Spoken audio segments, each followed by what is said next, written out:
Hello, everyone. Welcome to our REU workshop, Effective Abstract and Poster Design. We're joined here with Karissa Palmer and Sarah McCord. I'm going to let them go ahead and introduce themselves and get started. Alrighty, I'll go ahead and start us off. My name is Karissa Palmer, and as Abril said, Sarah and I are here today to talk a little bit about effective abstract and poster design. Really, this is gonna kind of be more of like a hands-on learning type of experience. We're gonna dive into some examples of some different calls for different conferences that we regularly attend, and then look at some of our different examples of posters that we have designed that have either won or done really well at the conferences. But I am a third year doctoral student and getting ready to graduate in May. Very much looking forward to that and excited about the future. I've attended numerous amounts of conferences, so I have a little bit of experience in that regard, but I'm excited to share a little bit of my expertise. And I am Sarah McCord. I'm also a PhD student in the ALEC department, but I'm about to wrap up my first year, so not as close to graduation as Karissa. But I've attended several posters as well and won a few awards, and we're excited to help you guys learn and go through this process too. And I figured the end of the semester is always a fun time to incorporate some memes. So who can do it? You can do it. Yeah, you can do it. We believe in you. Alrighty, so kind of a little slide to get us kickstarted into what we'll kind of discuss or kind of some important things to know as you're getting into poster and abstract design or writing. So what do you need to know like going into this? You need to, one, kind of similar to any communication with people. I'm an ag com person, so I do a lot of communications work. The most important thing to know is your target audience. Who are you communicating with? So knowing your audience, if your audience is going to be more of the scientist experts, or if it's going to be more of the educators or extension personnel, very important to know, first and foremost, and also the rubric and requirements, which are typically found in your calls, which we'll look at here in a minute. And then also, obviously, you'll kind of know this going into your poster and abstract design, is your topic or content of your research. And then you'll kind of want to start thinking creatively about your visualizations and also be familiar with some sort of poster making software. Some typical ones are Canva and PowerPoint. I know for me personally, I use Canva for my design. I think Sarah uses PowerPoint and Canva as well, but that's kind of what we'll be talking about and referring to today. So we'll get into some of the conference calls, and Sarah and I can kind of divvy these up. They should be able to be clicked on, but I'll start off with the NACs. Can you see my screen, Abril? Okay. Alrighty, so this is what a typical call would look like, or this is a call for this year's conference for the National Agricultural Communication Symposium, being held in February of this upcoming year, which is crazy to think that we're about to enter 2026. But usually they're formatted, a couple pages, and it tells you, when the conference is, when the deadline for the submission is, obviously the time frame, where the conference will be held. So a little bit of that information about the conference itself. But then also some updates of how your abstract will be submitted. In this case, it's using a Qualtrics form, which is arguably the most easiest way process to submit conference abstracts, kind of guides you through that process. And for this NACS conference, you can either have an innovative idea or a research poster. So an innovative idea it has to be a new idea or a creative modification of an idea or process. So this isn't typically like a full, research study that has been, done. Usually this is something kind of an idea. Maybe you have a little bit of data, or maybe you just have an idea in general. You can kind of submit your ideas via an abstract and present it at the conference. And then a research poster is your typical research kind of submission where you'll conduct a whole research study and then present that in the results at the conference. So you kind of figure out what idea you want to go with, what kind of your topic falls within, and then you'll follow the abstract guidelines, which are usually laid out within these calls. So for this conference, you only need one page, which is awesome, but also challenging. Trying to consolidate a whole research idea into one page can be super challenging. Um, but typically one page single spaced, no subheadings, just a title. Typically, you want to anonymize the poster, so you don't want to include any of the names of your university or your own names or the author's names. You kind of want to keep it as anonymized as possible. Typically, you're going to follow APA 7th edition. I'm assuming that most people are pretty familiar with that. It's a pretty typical academic styling guide. But yeah, and then so this call just kind of walks through the different components of each type of poster, usually starting with some sort of introduction, going into maybe a theoretical framework, or for an innovative idea, you'll kind of start talking immediately how your innovation works or what the methods are for that. And then kind of talking about your results, conclusions, or future advice, costs, and then also references. And for this conference, you can only have one page of references, so really limiting your citations. Then it talks about printed poster guidelines and gives you that submission link. So that's kind of just like what that conference call looks like. And I'll let Sarah talk about the AAAE and how that's kind of different. As I pull that up. Sarah, we can't hear you. Sorry, I didn't realize you were I talking. was muted. Me neither. Okay, that's okay. Okay, so this is the Southern Association for Southern AAAE call for posters. And AAAE is the American Association for Agricultural Education. And they have 3 main regions, and then they also have a national conference. So they have 3 regional conferences and the national conference, which all take poster and presentation calls. So this is the Southern one. This also happens with other conferences, including the SAS conference, and is also at the same time as the NACS conference. So this is a cool one to go to because you can submit and kind of hit several conferences while you're there too. And AAAE is cool because there's students, graduate students, master's students, faculty, and a lot of various people who can share ideas and help collaborate on some of your projects. This one is a very similar setup.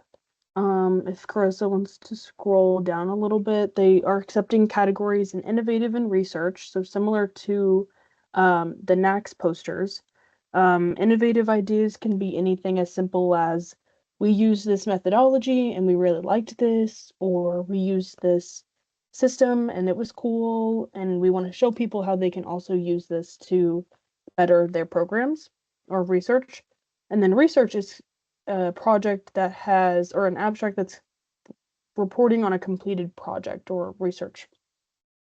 Then they have specific headings, and for this, AAA's abstracts are normally 2 pages, and one page of references. So they do want you to use headings, and they'd like the headings to be these in the boxes there, the innovative idea and the research box. And they have really specific formatting instructions. If you want to scroll down. And they usually will tell you to submit either specifically in a PDF or, yeah, so this one's submit files in a PDF. They'll automatically reject it if you upload it in something different. So that's something to note. You'll want to be really paying attention to this formatting because those are important because you don't want you to get rejected. Being sure to use Times New Roman, single spaced with 1-inch margins, like those are really important.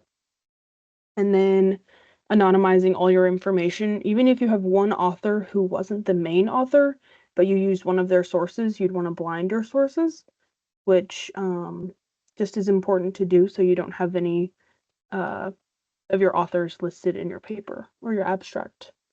And then paying attention to the times. Sometimes their deadlines can be really specific, like 5:59 Central Time. Sometimes it'll be Eastern, and you want to make sure that you submit it before the deadline, just because it's not always like that 11:59 deadline that I think we can be used to as students. So then for these, you submit it before the deadline. They have a set of reviewers, and the reviewers will submit their scores, and they have a big review system that you submit it to. They use a specific portal. Enter your information in the online portal. It's kind of like a form, but it's not specifically Qualtrics. It's like their own system. And then they'll email you whether you've been accepted or not, but they also will upload reviews. And so your reviews will be helpful in designing your poster because you can change different things that your reviewers maybe didn't like or have suggestions on. But then they also do a proceedings, and the proceedings is where they publish the abstract that you wrote. And they'll have all the proceedings compiled so that you can see whose abstract. If there was a poster you liked, you could go see their abstract and their references and things like that. So after your poster is accepted, you can then make edits to your abstract and then submit it to the proceedings and start designing your poster. So that's kind of the overview on this one. But most of the AAA ones are very similar to this. Like a lot of them for abstracts, posters want 2 pages, 1 page of references, and they'll use their system. Yeah. And so the AIAEE, AAAE, and NACS conferences that we regularly attend, you will actually present those in person. You'll print them out and you'll stand in front of them for like an hour, usually during like some sort of social or designated time that they'll provide you with. But a conference that I recently submitted to, the AAAS, which I believe is the American Association for the Advancement of Science. So it's a more STEM-based conference. This is my first year that I'll be attending and was accepted recently. So I'm super excited about this one. But this will actually be an e-poster competition. So I actually had to design a poster and it was a little bit more tricky. I don't know if they have the specific guidelines on here, but they have specific guidelines in terms of like the font types I needed to use, the size, the colors, like so I need to be very specific while like because I have that ag-com background, I love to use the graphics and the pictures and colors and fun fonts, and that's not really like acceptable here. So making sure to pay attention, even if it's your first time going to a conference, maybe looking at those proceedings or sometimes, they'll have pictures and kind of seeing what other people are doing or usually they'll post pictures of like winners or whatnot, so kind of getting an idea of what a good poster looks like and kind of what the research or innovation was, and using that as kind of inspiration too is always a good idea. But this AAAS conference, the submission wasn't a page or two, it was actually only like a paragraph. So I think a couple hundred words, no reference section, just a very short description of a whole research study, which is even tougher, I would argue, because this is part of my dissertation work. It's very hard to consolidate hundreds of pages of work into one paragraph, but it makes you a better writer and communicator that way, being able to disseminate information in small chunks, which is typically what people are better at digesting. So yeah, this is kind of, I won't get into too much of the details because it is kind of this call is a little bit more complex, but overall, like the conference that you're trying to submit to will always have some sort of guidelines that you'll have to follow. And as long as you are relatively detail oriented and making sure you're paying attention to those different criteria, then you should be fine. But we won't open the AIAEE one for the sake of time, but it's similar to the AAAE or the NACS one that we have already discussed. So yeah, there's a similar. Oh, sorry. There's a similar, but they also have professional development. And so if you decided that you wanted to do a professional development session, you could. And theirs is different because they decide whether you do a poster or a presentation. So you submit one abstract and they will tell you if you've been accepted for an oral presentation or a poster. Some conferences are like that too, but that's the main difference. Otherwise, very similar. Yeah. Thank you. Mhm. Okay, let's dive. I don't know whose poster is going to be first here. Okay, so I think we have four posters to kind of go over, and I think each of them had won some sort of award or were in the top 10. So we tried to pick ones that were good examples or at least, won an award of some sort. So this one won at the NACS conference, so the National Agricultural Communication Symposium last year. And this was part of a project that Dr. Landaverde, Rafael Landaverde, um, completed with one of his undergraduate researchers, Kinley Harrington. And so they used social media, and this was a research poster, I believe. Yeah. Um, and so kind of just outlining those different sections outlined in the conference call or the abstract poster call. So the introduction, theoretical framework, methods, conclusions, results, and putting that into a poster presentation here. And this one won, I think, first place. So, and this conference too, again, is an agricultural communications conference. So the use of graphics and images and fun fonts and is acceptable, which again may not be the case for every conference. So this is kind of a design here, kind of incorporating the different elements of natural disaster, looking at wildfires here, and also using social media. So they used Instagram and did, I believe, a content analysis.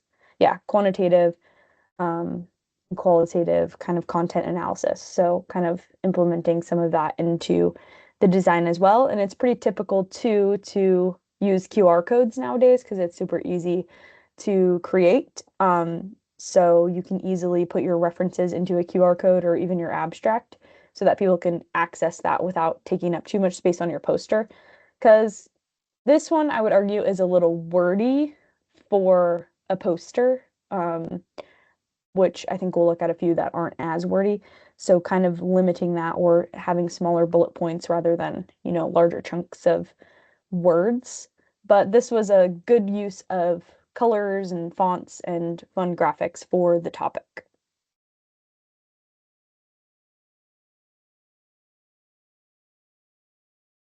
Okay, this is also one that Dr. Landaverde led, and we worked with some folks from the Extension Department, or the Extension Service, specifically in the Equine and Animal Science Department, to help help develop an AI chatbot specifically for an Extension Equine short course. So this one was an innovative poster, and the idea of the poster was to let people know how they could use a custom chatbot to help in extension programming. I think this one got first place, yeah, as the innovative poster, and the way the awards worked for this one, this was a triple AE poster that won first place in innovative, and I think that was because they had two categories. One was based on your abstract, so how well your abstract scored, and they gave top 3, but they also had top 10. And then at the conference, the top 10 were displayed in a different section for people to vote on their top, like their people's choice on top 3. So this one was an abstract winner, but was also in the top 10. So I think this one stands out because it has a little less words, it's pretty condensed, but also really catches your eye. And that can be helpful and fun in getting different awards, but also letting people look at your poster and learn from the information that you're sharing. And we put the abstract and the references and the QR code there. Had both logos because we wanted to highlight who else participated, and then took an actual screenshot of the chatbot to have on the phone so that people could see what the chatbot looks like. I've also seen where people are using a QR code to like connect with them. So if you want to highlight yourself or say, hey, like join me on LinkedIn, you can also put your QR code for yourself there too. That's that one.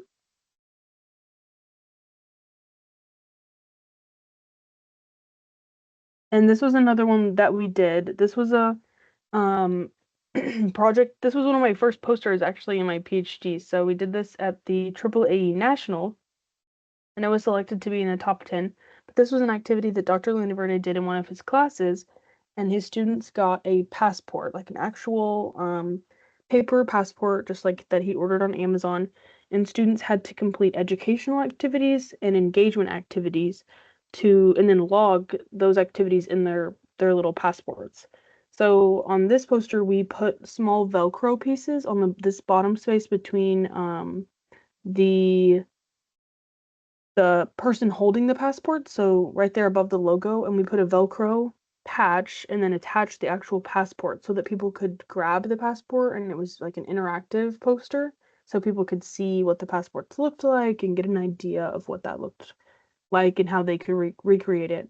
And I think this one won third in People's Choice at AAA National. So kind of just having peers decide whose poster was an interesting idea or looked creative and things like that. So this was a cool one, especially because we wanted to make it interactive and a little more fun for people to look at and understand from.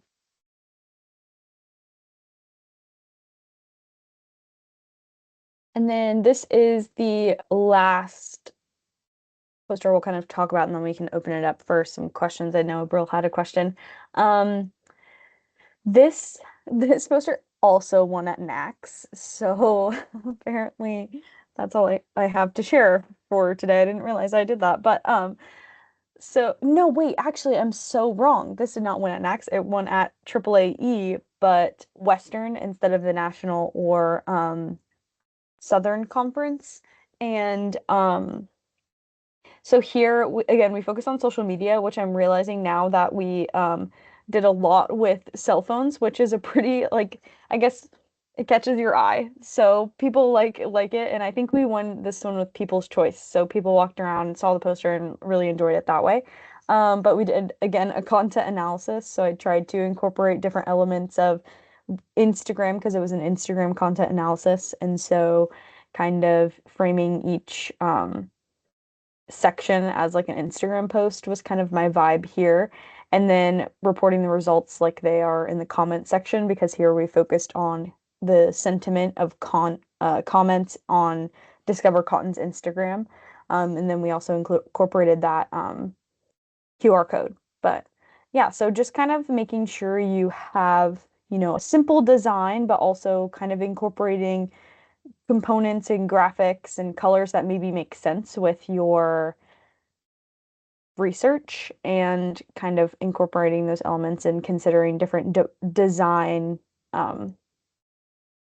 elements. I know I've said elements like 5 times, but anyways, yeah, so we are ready to answer some questions unless Sarah has anything else she wants to add before we do so.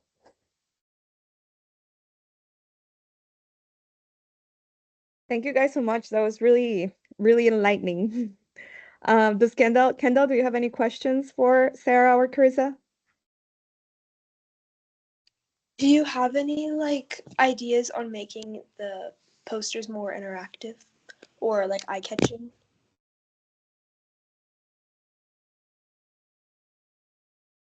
I would say that it kind of depends on your topic.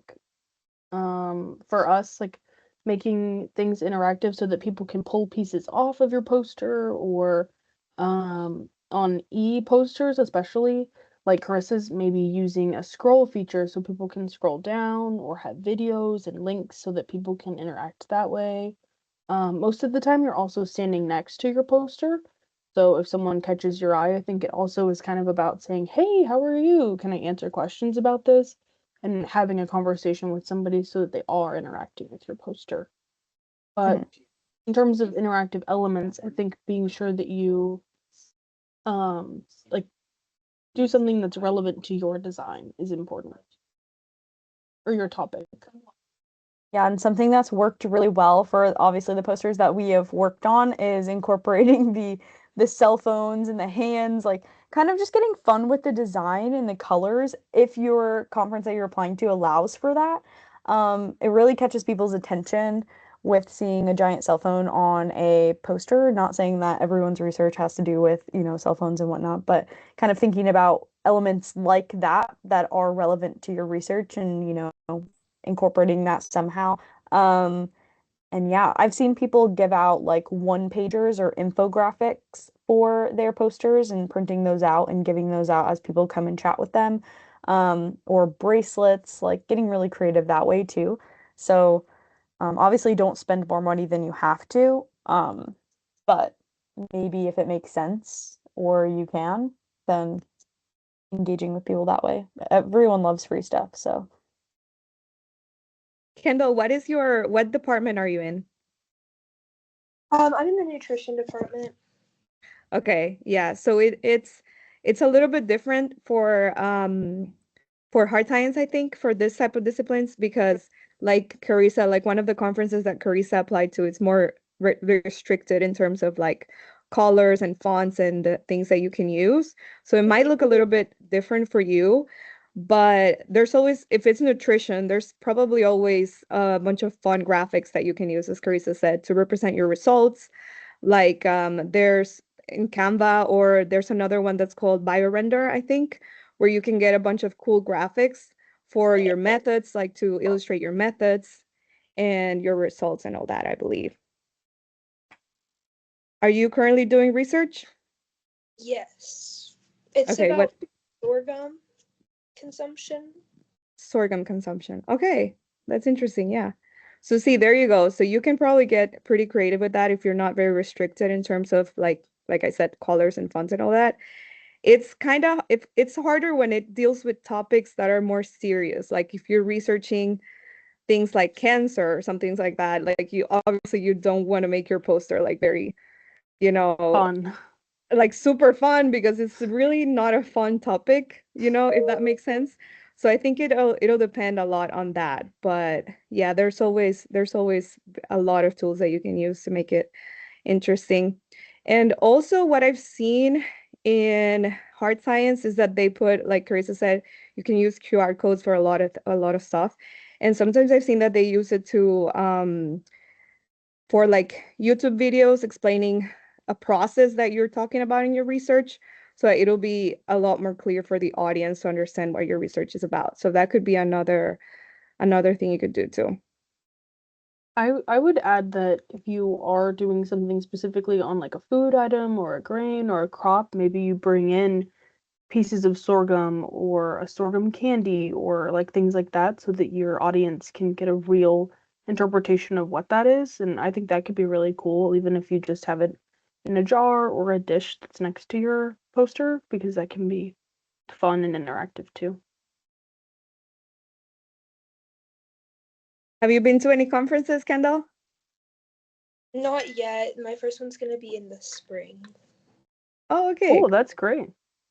So when do you need to submit your abstracts and all that? In February. Okay, so you have time to prepare. Yeah.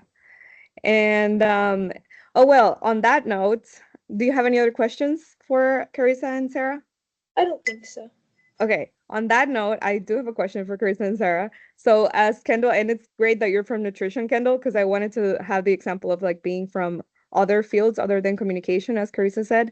So I know that Carissa and Sarah have served as reviewers for either posters or papers. So in general, what is one of the most important factors that you consider when you're reviewing? Like, what is something that you're like, okay, yes, this research is very interesting, or this research provides like valuable information, valuable findings. Like, what is one of the things that you look at or focus on most when you're reviewing either abstracts or papers? That's a really good question because I feel like naming just one is a little t tough, but I feel like for me, like something that I obviously the first thing that you see is the format and like how it visually appeals to, the reviewer. So like that's the first thing you see, obviously, before even reading.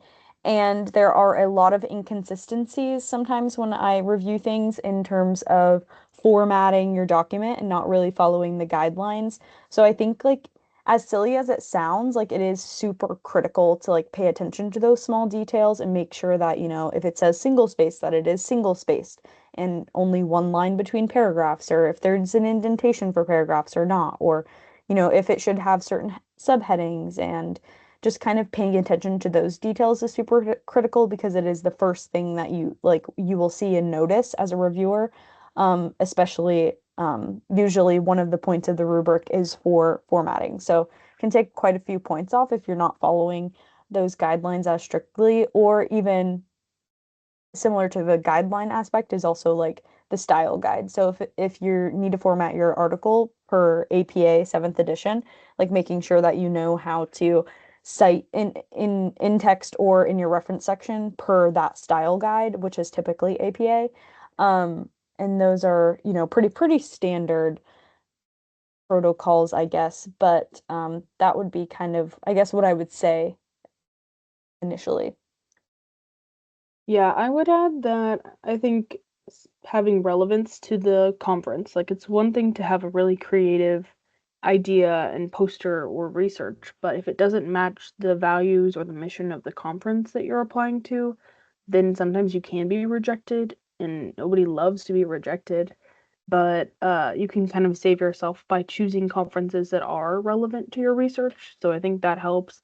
And then when I'm looking at an abstract, I would check for that relevance or their recommendations for the audience. Like, how is this going to be applicable to members who might see this poster or presentation? Thank you. Yeah, I think those are very important points. I know I've gotten good feedback before, and I've also gotten bad feedback. And from the bad feedback that I've gotten, one of the things that stands out, because it's, I feel like, one of the things reviewers look at most, is like how it's like why explaining well why that research is needed in your field. So why are you actually doing this research? Like what gap are you filling? Kind of like the problem statement of it. That's a really important thing, because I know one of the most recent comments I got was like, you talked a lot, like you gave a lot of information, background information, you have a lot of references, but you still like don't really touch on the point where like, why is this research needed? So I feel like that's a very important thing when you're writing abstracts. So that's one of the things that you should also consider when you're writing, like, like critically think, why is this needed in my field? What gap is this going to fill? Even if it's a small gap, because obviously we can't cure some disease right now at this point with the research in your master's or undergrad or PhD, but you can fill in gaps, small gaps, little by little. So think about that. I don't know if there's any more questions or if you have any final comments or final advice. Hey, just like the meme said in the beginning, you can do it.